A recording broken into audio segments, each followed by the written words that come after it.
తెలంగాణ ముఖ్యమంత్రి రేవంత్ రెడ్డిపై Siddipet BRS MLA Harish Rao ఆగ్రహం వ్యక్తం చేశారు. కాంగ్రెస్ బీజేపీలకు 8+8 మంది ఎంపీలను గెలిపిస్తే కేంద్ర బడ్జెట్లో గుండు సున్నా గాడిదగుడ్డు వచ్చిందని మాజీ మంత్రి హరీష్ రావు విమర్శించారు. సీఎం రేవంత్ రెడ్డి 11 సార్లు ఢిల్లీకి పోయినా రాహుల్ గాంధీ అపాయింట్మెంట్ ఇవ్వడం లేదని ఎద్దేవా చేశారు. తెలంగాణ ఆత్మగౌరవాన్ని కేసీఆర్ కాపాడితే రేవంత్ రెడ్డి ఢిల్లీలో తాకట్టు పెట్టారన్నారు. రాష్ట్ర మంత్రివర్గంలో 42% బీసీలకు ఇవ్వాలని, ఇంకా 6 మంత్రి పదవులు ఖాళీగా ఉన్నాయని హరీష్ రావు తెలిపారు. బీసీలకు సీఎం పదవి ఇవ్వాలని డిమాండ్ చేశారు. కాంగ్రెస్ ప్రభుత్వం ప్రజలను మోసం చేస్తోందన్నారు.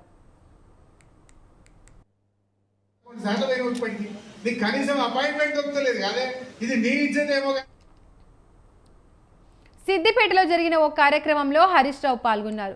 శ్రీకృష్ణ యాదవ ఫంక్షన్ హాల్ సభ్యులకు గుర్తింపు కార్డులను ఆయన అందజేశారు. దొంగ సర్వే చేసి బీసీల సంఖ్య తగ్గించారని ఆయన మండిపడ్డారు.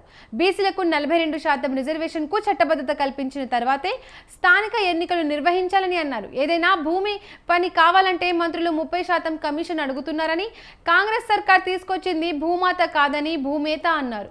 కామారెడ్డి డిక్లరేషన్ అమలు చేయాలని హరీష్ రావు డిమాండ్ చేశారు. యాదవులకు గొర్రె పిల్లలు ఇవ్వకపోగా డీడీలు వాపస్ ఇచ్చినట్టు చెప్పారు. సిద్దిపేటను భవిష్యత్తులో మరింత అభివృద్ధి చేస్తానని హరీష్ రావు తెలిపారు. కనీసం అపాయింట్మెంట్ దొరుకుతలేదు కాదే.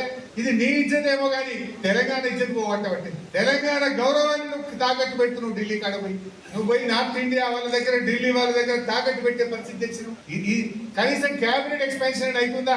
పరిపాలన దేవుడేరు. మంత్రులు కొట్టాడుకుంటారు, ముఖ్యమంత్రి కొట్టాడుకుంటున్నారు, ఎమ్మెల్యేలు మీటింగ్ పెట్టారు. 30% కమిషన్ అట. ఒక ఎమ్మెల్యే చెప్తుండు, అరే నేను పోతే మంత్రి 30% అడిగింది పోయి భూమి అంటు. ఇంకొక ఎమ్మెల్యే చెప్తుండు, ఫైనాన్స్ బిల్లు పాస్ కావాలంటే 10% అట. కరోనా ఉన్నప్పుడు కూడా దొరికినాయి కానీ పైసలు, ఈ కాంగ్రెస్ వచ్చినాక మాత్రం పైసలు దొరుకుతుంది. నిజమా కాదు? లాట్ అమ్ముతుందా? దారం నడుతుందా? ఏమన్నా కేసీఆర్ ఉండగా మన చిన్నకోడూరులోనో, మన సిద్దిపేటలోనో, నంగునూరులోనో 30 లక్షలకు 40 లక్షలకు ఎకరం అమ్మింది. 3-4 లక్షలు ఉంటే 30కి తీసుకుపోయింది కేసీఆర్. కాంగ్రెస్